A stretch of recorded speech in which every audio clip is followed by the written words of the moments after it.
CTV ನ್ಯೂಸ್ಗೆ ಸ್ವಾಗತ. ಇದೀಗ ಮುಖ್ಯಾಂಶಗಳು. ಆರೋಗ್ಯವಂತ ಸಮಾಜದ ಕನಸನ್ನು ಹೊಂದಿರುವ ನಾವು ಚಿಕ್ಕಬಳ್ಳಾಪುರ, ಕೋಲಾರ ಹಾಗೂ ಅಕ್ಕಪಕ್ಕದ ಜಿಲ್ಲೆಯ ತಾಲೂಕು ಕೇಂದ್ರಗಳಲ್ಲಿ ಕೇರಾಮೃತ್ ಉತ್ಪನ್ನಗಳ ನೈಸರ್ಗಿಕ ಮಳಿಗೆಗಳನ್ನು ಶೀಘ್ರದಲ್ಲಿಯೇ ತೆರೆಯುತ್ತಿದ್ದು, ನಮ್ಮ ಉತ್ಪನ್ನಗಳು medical store, provision store, shopping ಸೆಂಟರುಗಳ ಮುಖಾಂತರ ಪ್ರತಿ ಗ್ರಾಹಕರ ಮನೆಗಳಿಗೆ ತಲುಪಿಸುವ ವ್ಯವಸ್ಥೆಯನ್ನು ಮಾಡಲಾಗುವುದೆಂದು ಸ್ವದೇಶಿ ದಿಶಾ ಸಂಸ್ಥೆಯ ವಲಯ ಅಧಿಕಾರಿ ಮಮತಾ ಆರ್ ಸಿಂಗ್ ರವರು ತಿಳಿಸಿದರು.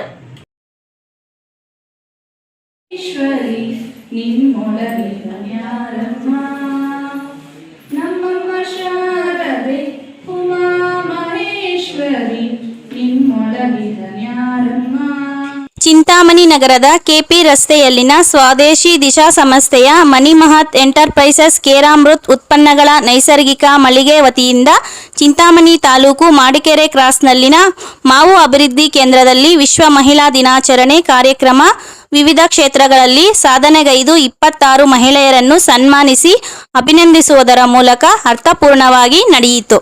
ಈ ಕಾರ್ಯಕ್ರಮದಲ್ಲಿ ವಿವಿಧ ಇಲಾಖೆ ಮತ್ತು ಖಾಸಗಿ ಕ್ಷೇತ್ರಗಳಲ್ಲಿ ಕರ್ತವ್ಯ ನಿಷ್ಠೆ ಮತ್ತು ಪ್ರಾಮಾಣಿಕ ಸಾಮಾಜಿಕ ಕಳಕಳಿ ಹೊಂದಿದ ಕೃಷಿ ಇಲಾಖೆ, ಶಿಕ್ಷಣ ಇಲಾಖೆ, ಪೊಲೀಸ್ ಇಲಾಖೆ, ವಿದ್ಯುತ್ ಇಲಾಖೆ, ಅಂಚೆ ಇಲಾಖೆ, ಕಸಾಪ ನೌಕರರ ಸಂಘ, ಬಿಸಿ ಊಟ, ಪತ್ರಕರ್ತರು ಹೀಗೆ ಇತರೆ 26 ಜನ ಮಹಿಳೆಯರಿಗೆ ಆದರ್ಶ ಮಹಿಳೆ ಎಂದು ಗೌರವ ನೀಡುತ್ತಾ ಭಾಗ್ಯ ಮೇಡಂ ರವರಿಂದ ಮಹಿಳಾ ಆರೋಗ್ಯ ಸಂವಾದವನ್ನು ಏರ್ಪಡಿಸಲಾಗಿತ್ತು. ಸ್ವದೇಶಿ ದಿಶಾ ಸಂಸ್ಥೆಯ ಸಿಇಒ ಮತ್ತು ಮುಳ್ಳಿನ ಗುಲಾಬಿ ಕಾದಂಬರಿಯ ಲೇಖಕಿ ಸಹ ನಟಿ ಡಾಕ್ಟರ್ ಕೆ ಆಶಾ ಮಹಿಳಾ ಸಬಲೀಕರಣದ ಬಗ್ಗೆ ಅತ್ಯುತ್ತಮ ಮಹತ್ವ ಅಂಶಗಳನ್ನು ತಿಳಿಸಿಕೊಟ್ಟರು. ವೇದಿಕೆಯಲ್ಲಿ ಮಹಿಳಾ ಸಾಂತ್ವನ ಕೇಂದ್ರದ ಅಧ್ಯಕ್ಷೆ ವಿಜಯಮ್ಮ ಕಾರ್ಯಕ್ರಮದ ಬಗ್ಗೆ ಮೆಚ್ಚುಗೆ ವ್ಯಕ್ತಪಡಿಸಿದರು. ತಾಲೂಕು ಸರ್ಕಾರಿ ನೌಕರರ ಸಂಘದ ಅಧ್ಯಕ್ಷ ಅಶೋಕ್ ಕುಮಾರ್, ರಾಜ್ಯ ಶಿಕ್ಷಕರ ಸಂಘದ ಕೋಶಾಧ್ಯಕ್ಷೆ ಮಂಜುಳಾದೇವಿಯವರು ಸಂಸ್ಥೆಯ ಬಗ್ಗೆ ಮೆಚ್ಚುಗೆ ವ್ಯಕ್ತಪಡಿಸಿದರು. ಮಣಿಮಾಹಿತ್ ಎಂಟರ್ಪ್ರೈಸಸ್ನ ಪ್ರೊಪ್ರೈಟರ್ ಮಮತಾ ಸಿಂಗ್ ಕಾರ್ಯಕ್ರಮದಲ್ಲಿ ಹಲವಾರು ಮಾತುಗಳನ್ನು ಹಂಚಿಕೊಂಡು ಸಂತಸ ವ್ಯಕ್ತಪಡಿಸಿದರು. ಆರೋಗ್ಯವಂತ ಸಮಾಜದ ಕನಸನ್ನು ಹೊಂದಿರುವ ಸ್ವದೇಶಿ ದಿಶಾ ಸಂಸ್ಥೆಯ ಮಣಿಮಹತ್ ಎಂಟರ್ಪ್ರೈಸಸ್ ಬಗ್ಗೆ ಸನ್ಮಾನ ಪಡೆದ ಸನ್ಮಾನ ವೀಕ್ಷಿಸಿದ ಎಲ್ಲ ಇಲಾಖೆ ಮಹಿಳಾ ಪ್ರತಿನಿಧಿಗಳು ಮುಕ್ತ ಕಂಠದಿಂದ ಶ್ಲಾಘಿಸಿದರು.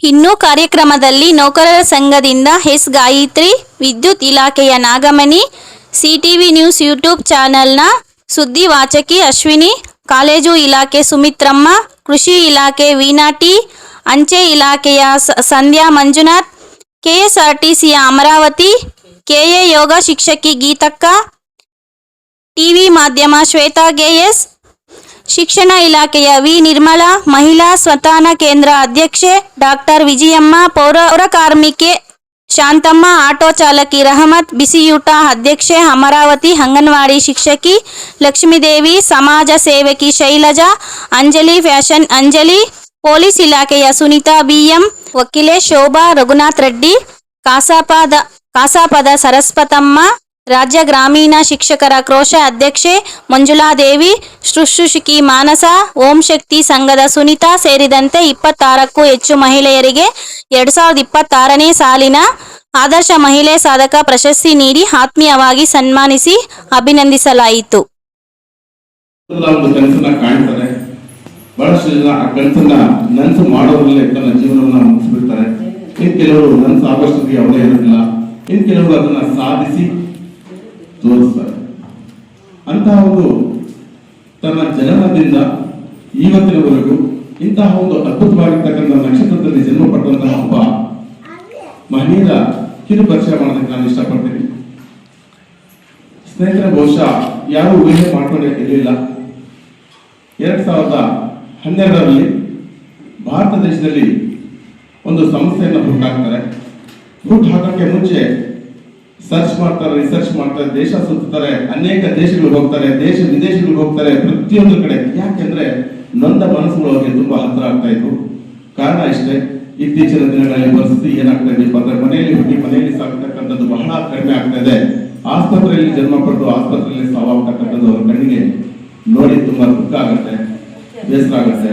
ಇದಕ್ಕೆ ಏನಾದ್ರೂ ಒಂದು ಸ್ಪಷ್ಟ ಪರಿಹಾರವನ್ನು ಹುಡುಕ್ಲೇಬೇಕು ಅಂತೇಳಿ MBA ಚಿನ್ನದ ಪದಕ ಪದಕವನ್ನು ಪಡೆದುಕೊಂಡಂತಹ ಕನ್ನಡ ಕುವರ, ದೇಶ ವಿದೇಶದಲ್ಲಿ ಅಪಾರವಾಗಿರ್ತಕ್ಕಂತಹ ಉತ್ತಮ ಸ್ಥಾನವನ್ನ ಅನೇಕ ಕಂಪನಿಗಳಲ್ಲಿ ಹೊಂದಿ ಲಕ್ಷಾಂತರ ಸಂಬಳವನ್ನ ಪಡಿತಾ ಇದ್ರು ಸಹ ಅವ್ರ ಮನಸ್ಸಲ್ಲಿ ಕೋರಿಕೆ ಇರುತ್ತೆ, ಚಿಂತೆ ಇರುತ್ತೆ, ನೋವಿರುತ್ತೆ, ಏನಾದ್ರೂ ಒಂದು ಸಾಮಾಜಿಕ ಬೆಳವಣಿಗೆ ಮಾಡಬೇಕು ಅಂತೇಳಿ ಆ ಒಂದು ದಿಟ್ಟ ಕನಸನ್ನ ನನಸು ಮಾಡುವ ಉದ್ದೇಶದಿಂದ ಇಡೀ ಭೂಲೋಕಕ್ಕೆ ಒಂದು ಅಮೃತವನ್ನ ತಂದುಕೊಡ್ತಕ್ಕಂತಹ ಒಂದು ಕಾಯಕಕ್ಕೆ ಹೆಜ್ಜೆ ಹಾಕ್ತಾರೆ.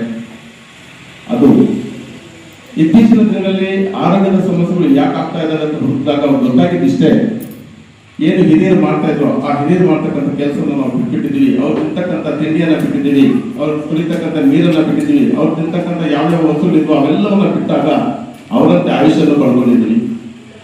ಇವತ್ತು ಅದರ ಬದಲಾವಣೆ ಆಗಿದೆ. ಮತ್ತೆ ಪುನರ್ಕಾಲಕ್ಕೆ ಹೋಗ್ಬೇಕು. ಯಾಕಂದ್ರೆ ಯಾರು ಇವತ್ತು ಎಷ್ಟು ದಿನ ಬದುಕ್ತೀವಿ ಅಂತಕ್ಕಂಥ ಗ್ಯಾರಂಟಿ ಇಲ್ಲ. ಯಾರಾದ್ರೂ ಎದೆ ಮೇಲೆ ಕೈ ಇಟ್ಕೊಂಡು ನಾನು 100 ವರ್ಷ ಬದುಕ್ತೀನಿ ಅಂತಕ್ಕಂಥ ಹೇಳ್ತಕ್ಕಂಥ ಧೈರ್ಯ ಯಾರಲ್ಲೂ ಇಲ್ಲ. ಯಾಕಂದ್ರೆ ಪಕ್ಕದ ಮನೆಯವರ 30 ವರ್ಷ, ಎದುರು ಮನೆಯವರು 47 ಹೋದ್ರು. ಇಂಥ ಪರಿಸ್ಥಿತಿಯಲ್ಲಿ ಒಬ್ಬ ವ್ಯಕ್ತಿ ತನ್ನ ಒಂದು ಆಸೆಯನ್ನ ಈಡೇರಿಸಿಕೊಳ್ಳುವ ಮುಖಾಂತರ, ತನ್ನ ಗುರಿಯನ್ನ ಮುಟ್ಟುವ ಮುಖಾಂತರ ಒಂದು ಸ್ವದೇಶಿ ದಿಶಾ ಸಂಸ್ಥೆಯನ್ನ ಹುಟ್ಟು ಹಾಕ್ತಾರೆ. ರೈತಾಪಿ ಕುಟುಂಬದಲ್ಲಿ ಹುಟ್ಟಿರ್ತಕ್ಕಂಥವರು, ಆಧಾರವ ಶ್ರೀಮಂತರು, ಕನ್ನಡ ಕುವರರು, ಕನ್ನಡ ತಾಯಿ ಭುವನೇಶ್ವರಿ ಮಡಿಲಲ್ಲಿ ಜನ್ಮ ಪಡೆದಂತಹ KP ಗುರುಲಿಂಗಯ್ಯ ಸರ್ ಅವರಿಗೆ ತಾವೆಲ್ಲರ ಜೋರು ಚಪ್ಪಾಳದಿಂದ ನಾನು ಅಭಿನಂದನೆ ಸಲ್ಲಿಸಿ, ಸಂಸ್ಥೆಯನ್ನು ಹುಟ್ಟಾಕಿ ಕೇವಲ ಒಂದೇ ಒಂದು ಉತ್ಪನ್ನವನ್ನ ಕೇವಲ ತನ್ನ ಎದುರು ಮನೆ ಪಕ್ಕದ ಮನೆಯವರಿಗೆ ಕೊಡಕ್ಕೆ ಬರ್ತಾರೆ. ತಾಜಾ ತೆಂಗಿನ ಎಣ್ಣೆ, ಇದನ್ನ ತಾಯಿ ಎದೆ ಹಾಲಿಗೆ ಸಮಾನ ಅಂತ ಕರೀತಾರೆ.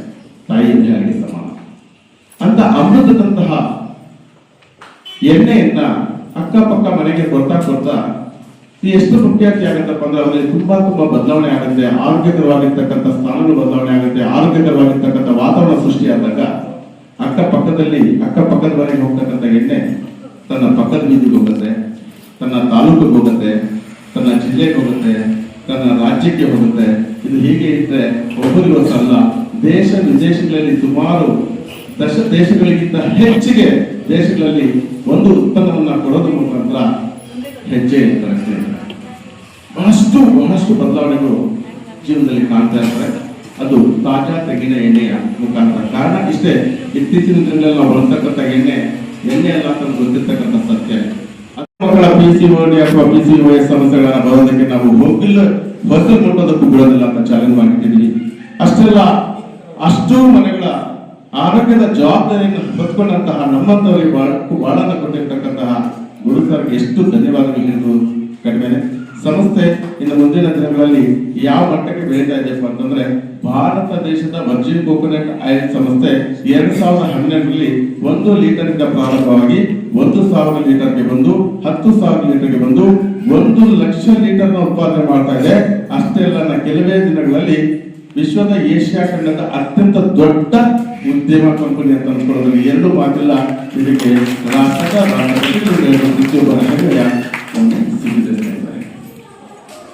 ಪ್ರಾಡಕ್ಟ್ಸ್ ಬಗ್ಗೆ ನಾವು ವಿವರಣೆ ಕೊಡಕ್ಕಾಗೋದಿಲ್ಲ. ಮಹಿಳಾ ದಿನಾಚರಣೆ ಅಂಗವಾಗಿ ಆರ್ಸಿ ಸಿಂಗ್ ಸರ್ ಇದೊಂದು ಒಳ್ಳೆ ಕಾರ್ಯಕ್ರಮ ಹಮ್ಮಿಕೊಂಡಿದ್ದಾರೆ.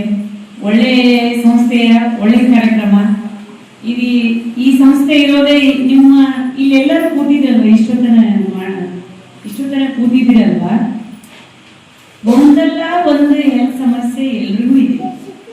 ಅರ್ಥ ಆಯ್ತು? ಯಾರು ಇಲ್ಲ ಅನ್ನೋರು ಒಂಚೂರು ಕೈ ಎತ್ತಿರ್ತಾರ. ನಂಗೆ ಏನೂ ಇಲ್ಲ, ಹೆಲ್ದಿ, ಹುಟ್ಟಿದನಿಂದ ಒಂದು ಮಾತ್ರೆ ನುಂಗಿಲ್ಲ, ಒಂದು ಡಾಕ್ಟರ್ ಕಂಡಿಲ್ಲ. ಹಾಗಿದ್ದೀರಾ?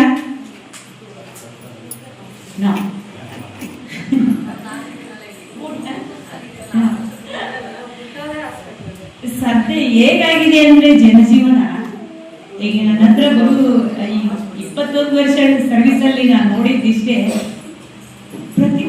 ಒಬ್ರು ಹೆಲ್ದಿ ಅನ್ನೋದು ನನಗೆ ಯಾರು ಆರಾಮಿದೀನಿ ಅಂತ ಬರ್ತಾರೆ, ಡಾಕ್ಟರ್ ಕಡೆ ಯಾರು ಆರಾಮಿದೀನಿ ಅಂತ ಬರೋದು. ನಮ್ಮನ್ನು ಮಾತಾಡ್ಸಕ್ಕೆ ಯಾವಾಗ ಬರ್ತೀವಿ ನೀವು? ಸಣ್ಣ ಪುಟ್ಟ ಇರ್ಬೋದು, ದೊಡ್ಡದಿರ್ಬೋದು, ಅತಿ ದೊಡ್ಡದಿರ್ಬೋದು. ಬಟ್ ಸಣ್ಣ ಪುಟ್ಟ ಇದ್ದಾಗ ಏನಾಗುತ್ತೆ, ಆ ಸಣ್ಣ ಪುಟ್ಟನ್ನ ಇನ್ನೂ ಸಣ್ಣ ಮಾಡ್ಕೋಬೋದಲ್ವಾ? ಹೇಗೆ ದೊಡ್ಡದು ಮಾಡ್ಕೋತೀರಾ, ಸಣ್ಣದು ಮಾಡ್ಕೊಳಕ್ ಯಾರು ನೋಡಲ್ಲ. ಇಲ್ಲೆಲ್ಲರೂ ನಾವೇನೇ ಇದ್ದೀವಿ. ಈಗ ಹೇಳಬೇಕು ಅಂತಂದ್ರೆ ಒಂದೇದು ನಿಮ್ಮ ಸರ್ ಹೇಳ್ತಿರ್ತಾರೆ, ಗುಳಿಗೆ ಸರ್ ಎಲ್ಲ ಮೀಟಿಂಗ್ ಅಲ್ಲಿ ಹೇಳ್ತಿರ್ತಾರೆ, ನಮ್ಮ ಅಡಿಗೆ ಮನೆಯಿಂದನೇ ಆರೋಗ್ಯ ಶುರು ಅಲ್ವಾ. ಅದಕ್ಕೆ ಇಲ್ಲಿ ಯಾರು ಗಂಡ್ಮಕ್ಳು ಬೇಜಾರಾಗಬಾರ್ದು.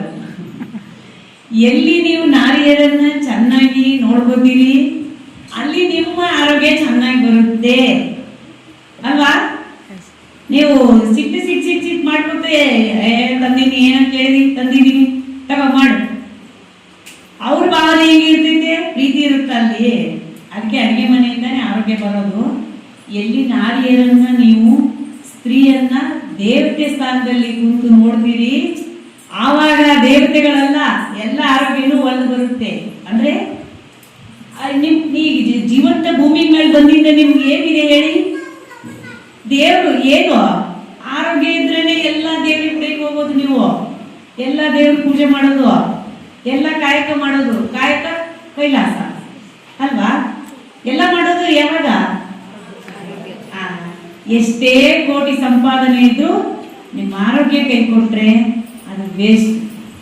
ಯಾಕೆ ಹೇಳಿ, ಒಂದು ಈಗ ಹೇಳಿದ್ರು ಸರ್ ಹೇಳಿದ್ರು, ಒಂದು ಆರೋಗ್ಯ ಅಂತ ಅಥವಾ ಒಂದು ಮನುಷ್ಯನ ವ್ಯಕ್ತಿತ್ವ ಅಥವಾ ಒಂದು ಮನುಷ್ಯನ ಬೆಲೆ ತಿಳಿಬೇಕು ಅಂತಂದ್ರೆ ICU ಮುಂದೆ ಕೂತಿರ್ತೀರ, ಒಂದು ಪೇಷಂಟ್ ICU ಒಳಗಿರುತ್ತೆ, ನೀವು ಹೊರಗಡೆ ಕೂತಿರ್ತೀರಾ, ಅವಾಗ ದೇವ್ರ ಬೆಲೆನೂ ಗೊತ್ತಾಗುತ್ತೆ, ಆರೋಗ್ಯದ ಬೆಲೆನೂ ಗೊತ್ತಾಗುತ್ತೆ, ಈ ಮೂರು ಬೆಲೆ ಗೊತ್ತಾಗ್ತದಲ್ವಾ? ಗೊತ್ತಾಗುತ್ತಾ? ಅವೆಲ್ಲ ಉಳಿಬೇಕು ಅಂತಂದ್ರೆ ಆರೋಗ್ಯ ಚೆನ್ನಾಗಿರ್ಬೇಕು, ಹೆಲ್ತ್ ಚೆನ್ನಾಗಾಗ್ಬೇಕು, ಮತ್ತೆ ಮೇನ್ ಶಕ್ತಿ ಬೇಕಲ್ವಾ. ಆರೋಗ್ಯ ಚೆನ್ನಾಗಿದ್ರೇನೆ ಎಲ್ಲ ಇರೋದು. ಆರೋಗ್ಯ ಚೆನ್ನಾಗಿರ್ಲಿಲ್ಲ ಅಂದ್ರೆ ಯಾವ್ದು ಇಲ್ಲ. ಒಂದೇ ಆರೋಗ್ಯ ನೋಡ ಅದು ಎಲ್ರಿಗೂ ನೋಡಕ್ ಇದು ಅನಿಸ್ತಾ ಅದು ಅವ್ರದಿದು ಅಲ್ಲ. ನೋಡಿ ಎಷ್ಟೇ ಇದಿದ್ರು ಗಟ್ಟಿ ಮನಸ್ಸು ಮಾಡಿ ನಾನೇ ಈ ಕಾರ್ಯಕ್ರಮಕ್ಕೆ ಅಟೆಂಡ್ ಆಗ್ಬೇಕು ಅನ್ನೋ ಒಂದು ಧೈರ್ಯ ತುಂಬಿಕೊಂಡು ಅಲ್ಲಿಂದ ಸಹಾಯ ತಗೊಂಡು ಇಲ್ಲಿ ಬಂದ್ರು. ಅಬ್ಸರ್ವ್ ಮಾಡಿದ್ರಾ? ಅದು ಗಟ್ಸ್. ಅರ್ಥ ಆಯ್ತಾ? ಗಟ್ಸ್ ಅವ್ರ ಎನರ್ಜಿ ಅಲ್ವಾ. ಸೊ ಫಿಸಿಕಲಿ ಇದಿರ್ಬೋದು ಬಟ್ ಮೆಂಟಲಿ ಸ್ಟ್ರಾಂಗ್ ಆಗ್ಬೇಕು. ಹೆಮ್ಮೆ ಅವರು ಆಟೋ ಓಡಿಸ್ತಾರೆ. ಈಗ ನಮ್ಗೆ ಸರಿಯಾಗಿ ಒಂದು ಸೈಕಲ್ ಚೆನ್ನಾಗಿರೋರಿಗೆ ಒಂದು ಸೈಕಲ್ ಓಡಿಸಕ್ ಬರಲ್ಲ ಅಲ್ವಾ. ನೋಡಿ ಅದು will power, that is the will power. ಅಂದ್ರೆ ವಿಲ್ ಇದ್ರೆ ಎಲ್ಲಾನು ಆಗುತ್ತೆ ಅಂತ ಅರ್ಥ. ಇಲ್ಲಿ ಇಷ್ಟೊಂದೆಲ್ಲ ಸರ್ ಬಗ್ಗೆ ಸ್ಟೋರಿ ಹೇಳಿದ್ರು. ಅವು ಯಾಕೆ ಹೆಚ್ಚು ಇದಕ್ಕೆ ಆರೋಗ್ಯದ ಇದಕ್ಕೇನೆ ಹೆಚ್ಚು ಯಾಕೆ? ಪ್ರತಿನಿತ್ಯದ ಸ್ಥಳೀಯ ಸುದ್ದಿಗಳ ವೀಕ್ಷಣೆಗಾಗಿ CTV ನ್ಯೂಸ್ಗೆ ಸಬ್ಸ್ಕ್ರೈಬ್ ಆಗಿ. ವಂದನೆಗಳೊಂದಿಗೆ ಅಶ್ವಿನಿ.